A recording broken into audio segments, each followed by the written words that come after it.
अनेक वर्षापासून हॉटेल व्यवसायामध्ये धुमसत असलेल्या वादातून डोक्याला पिस्तूल लावून दारू पाजून व्हिडिओ काढल्याची घटना माले तालुका हातकणंगले येथील बाबा नावाच्या हॉटेलमध्ये घडली.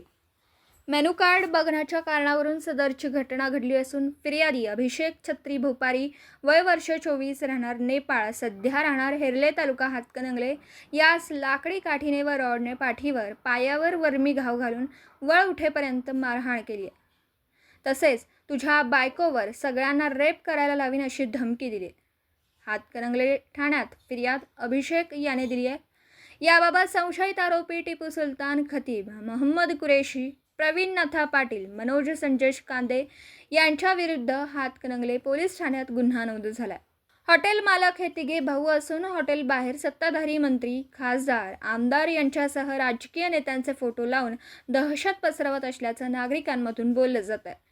याबाबत हातकणंगले पोलिसांमधून मिळालेली माहिती अशी आहे की तारीख 17 रोजी दुपारी 3 वाजता कोल्हापूर सांगली मार्गावरील माले गावच्या हद्दीत हॉटेल बाबा नावाचं बार व हॉटेल आहे.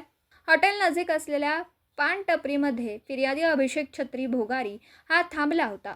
त्याला संशयित आरोपी मनोज कांदे याने हॉटेलमध्ये बोलावून घेतलं. तो मेनू कार्ड बघत असताना संशयित आरोपी मोहम्मद कुरेशी, प्रवीण पाटील व मनोज कांदे यांनी फिर्यादी अभिषेक याच्यासोबत असलेला जितू कुमार यास हॉटेलचे मेनू कार्ड का बघितलास असं म्हणून काठीने व लोखंडी रॉडने पाठीवर पायावर मारहाण करून जखमी केलं.